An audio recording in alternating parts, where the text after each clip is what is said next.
प्रधान जी, आज आप आए हुए थे, एक बार फिर से तारीख पड़ गई है, 3 फरवरी तारीख पड़ी है जी। 3 फरवरी को।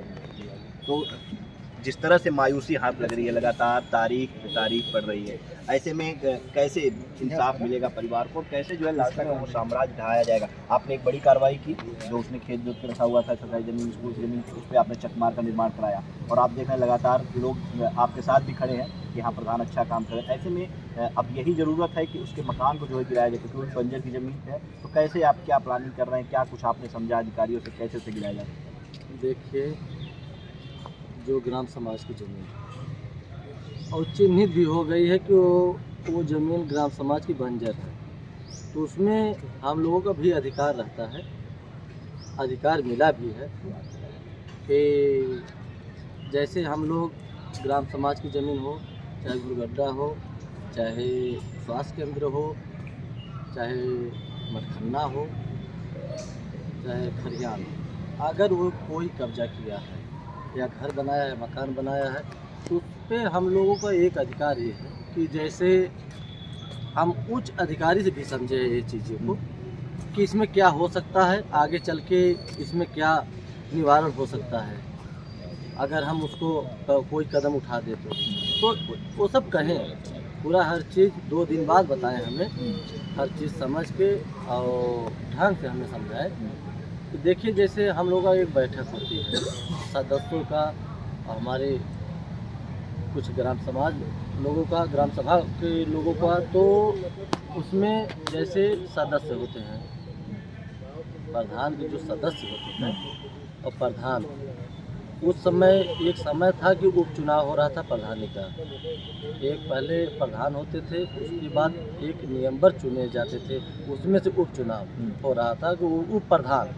तो उसमें अगर 15 सदस्य हैं तो जिसको 8 सदस्य वोटिंग कर दे रहे थे तो वो उप प्रधान हो जा रहा था। जैसे अगर प्रधान जी हमारे बाबा प्रधान थे, उस समय चुनाव ये हो रहा था, तो उसमें तुलसी यादव उप प्रधान थे, तो हमारे बाबा की जब मृत्यु हुई थी तो वो प्रधानी में ही मृत्यु हुई थी। तो फिर वो कार्यभार हमारे जो है तुलसी बड़े पिताजी हमारे थे बगल के, वो संभालने लगे। तो वैसे ही ये जान लीजिए कि इस जो ज़मीन हम बताएं, अगर हम लोग बैठक करके कार्रवाई का योजना एक होता है, कार्रवाई में लिख के अगर ये चीज़ें हम लोग खाली कराना चाहेंगे तो प्रधान को ये अधिकार है, वो खाली करा सकते हैं। वो कहीं भी जा सकते हैं, जैसे दीवानी जाएं, चाहे हाई कोर्ट जाएं, अगर वो कार्रवाई जो समिति की हम लोगों की बैठक रहेगी, अगर वो चीज़ अगर कहीं भी जाएंगी तो हम लोग वो लगाएंगे तो वो कोर्ट खारिज कर देगी उनका जो भी एप्लीकेशन हो देंगे। तो हम लोग अगर ये चीज़ें लगाएंगे तो जैसे खतौनी और ग्राम समाज की ज़मीन, हर चीज़ दर्शाते हुए हम लोग ये चीज़ें कार्य करेंगे। अगर हम लोग अभी देख रहे हैं शासन प्रशासन की कि शासन प्रशासन का देखते बीत जा रहा है 3 महीना, और हमारे पूरे विश्व की बात करें सब परेशान हैं कि प्रधान जी आप तो उसका घर चकरोट बनवा रहे हैं, ज़मीन खाली कर दिए, बहुत मतलब बहुत वाहवाही भी सब कर रहे हैं। अपने मुँह से भी हम नहीं कहेंगे, अगर अन्य कोई कहेगा तो मुझे अच्छा लगेगा। नहीं, लोग आपका उत्साहवर्धन कर रहे हैं कि हाँ प्रधान हो तो ऐसा, और प्रधान अच्छा काम कर रहे हैं, पीड़ित परिवार के साथ खड़े हैं। तो ऐसे में अब ये माना जाए, जैसे आपने अधिकारियों से समझा है, ये माना जाए कि हाँ आप जो है अपनी समिति के साथ बैठक करके और उस पर सब कुछ कार्रवाई करके जो है उस मकान को गिरवाने का काम करेंगे, खाली कराएंगे उसे।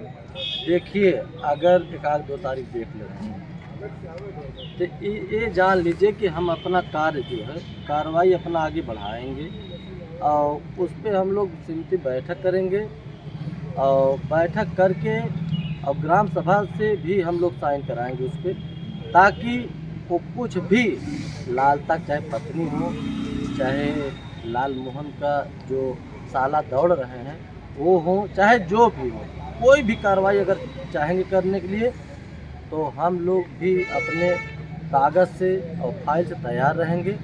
जो भी करना चाहेंगे हम उच्च अधिकारी से भी समझे हैं, राजस्व विभाग में भी हमारे मित्र हैं, उनसे भी समझे हैं, तो हर चीज़ हम समझ के बैठे हैं। अगर शासन प्रशासन नहीं करेगी तो इस पे हम कार्रवाई अपना करेंगे, और फिर आगे जो होगा देखा जाएगा। क्योंकि ये इसके मकान का मामला जो विवाद है ये तो अभी तहसीलदार कोर्ट में चल रहा है, तो क्या आपने राजस्व विभाग के लोगों से समझा कि हाँ तहसीलदार कोर्ट में मामला चल रहा है, तो क्या इसको गिराना या इसके ऊपर कार्रवाई करना ये सही रहेगा? इसके बारे में कुछ आपने राय विचार दिया? देखिए, इसमें राय विचार हम सब ले चुके हैं। आप बस ये जान लीजिए कि जैसे नहीं होता है कि कोई चीज़ नाक तक चढ़ जाए, तो ये चीज़ें तारीख पे तारीख समझ लीजिए नाक तक चढ़ गया है, और सर तक अगर चढ़ जाएगा तो समझ लीजिए उसका मकान गिर जाएगा। क्योंकि आज पूरा विश्व, पूरा भारत ही इंतज़ार कर रहा है कि उसका मकान, घर गिरे। हम तो चक रोड बनवा दिए हैं, बहुत हमारे विश्व में बहुत संतुष्टि मिली है और बहुत सब खुश हैं, लेकिन जब तक उसका घर नहीं गिरवा देंगे तब तक हमें भी संतुष्टि नहीं होगी। अब ये समझ लीजिए कि नाक तक हो गया है, सर तक बाकी है, एक आध दो तारीख नहीं, फिर वो घर गिरेगा, उसके बाद जो भी होगा उसको देखा जाएगा। डर नहीं लगता? नहीं, डर और नहीं लगता, क्योंकि हमारे साथ पूरे विश्व है। अगर हमारे ऊपर कुछ होगा भी ना तो हमें जानते हैं, हमें पूर्ण विश्वास है। कोई फ्लाइट से, कोई ट्रेन से, दूर दराज की बात कर रहे हैं, सब जौनपुर ज़िले में आ जाएंगे हमारे लिए, हमें पूर्ण रूप से विश्वास है। इसी लोग ये कहते हैं, फ़ोन करते हैं आपको, लोग आपको हौसला बढ़ाते हैं?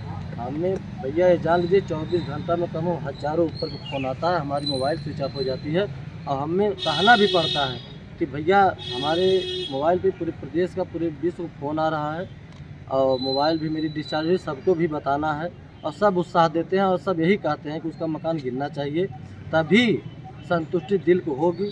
औरतें भी बेचारी फ़ोन कर कर के रोती हैं, तो ये सब कहते हैं, अच्छे अच्छे अधिकारी भी फ़ोन करते हैं, कहते हैं कि प्रधान जी, अगर कोई तुम्हारे साथ अगर कोई गलत होगा तो हम लोगों के आने में जौनपुर देर नहीं लगेगी। अच्छा प्रधान जी, ये बताइए, जिस लालता के मकान को नोटिस चस्पा करने के बाद भी तहसील प्रशासन इसको बेदखली का आदेश, गिराने का आदेश नहीं दे पा रहा है, तारीख पे तारीख खींचे जा रहा है, उस लालता से आप खुलकर जो है पंगा ले रहे हैं, कह रहे हैं कि हाँ मैं गिरवा दूंगा? देखिए, हम चक रोड जैसे बनवा दिए ना, उसका नात रिश्तेदार सब छपिया रहे हैं, और उससे जाके मुलाकात करके भी बताएं। ये जान लीजिए कि तानी से भी डर नहीं लगती है, और उसको नाश नाबूद करने में भी हमें तानी से भी संकोच और पीछे कदम नहीं करना है, क्योंकि ऐसा निर्मम हत्या किया है। ये समझ लीजिए कि उसको यहाँ से कबरुद्दीनपुर से अगर जीरो बेटा जीरो नहीं कर दिए हम, तो समझ लीजिए कि जीना बेकार मेरा है। अच्छा, कुछ लोग ये भी कहते थे कि प्रधान जी जो है घटना के पहले जो है लालता के साथ रहते थे, लालता के पक्ष में रहते थे, इसमें कहाँ तक की सच्चाई है? देखिए, उसमें हमारी ग्राम सभा से आप पूछ लीजिएगा। हम जब विवाद हो रहा था तो हमें रामजी चचा भी बुलाते थे, बगल से विवाद हो रहा था बंसू दादा से तो वो भी बुलाते थे, और सबसे इसी से विवाद हो रहा था। फिर वीरेंद्र से एक हमारे नाम के हैं, उनसे बवाल हो रहा था, तब पर भी एक राम सकल हैं, उनसे भी जान लीजिए सब हम ही बुलाते थे। तो हम जाके उन्हें बहुत समझाते थे, लेकिन वो ऐसा बदतमीज़ किस्म का आदमी था कि कोई चीज़ समझने योग्य नहीं था, कोई बात नहीं अपने दिमाग में बैठाता था। सिर्फ उसको यही लग रहा था कि ये सरकारी ज़मीन है तो मेरे बाप की है, वो बस अपना ही सोचता था कि मेरा है। आज समझ लीजिए कि उस पार था उसका ज़मीन जो है, इंटरलॉकिंग उस पार वही पुराना मकान था, लेकिन बढ़ाते बढ़ाते बढ़ाते इतनी लालच बढ़ा दिया कि समझ आप देखे ही हैं, पूरा वहाँ से बाउंड्री करा के भी दिया गया है, लेकिन वो माना नहीं। उसका इतनी हवस थी, हम चक रोड बनवाए, उसी के बगल में ट्यूबवेल बनवाया है, समझ लीजिए 1.5 से 2 फीट उसका जो ट्यूबवेल बनवाया है, अपना रूम 1.5 से 2 फीट चक रोड में बनवाया है। फिर उसके बाद एक टंकी बाद बनवाया है, टंकी लगभग 1 से 1.5 बित्ता चक रोड में बनवाया है। समझ लीजिए इतना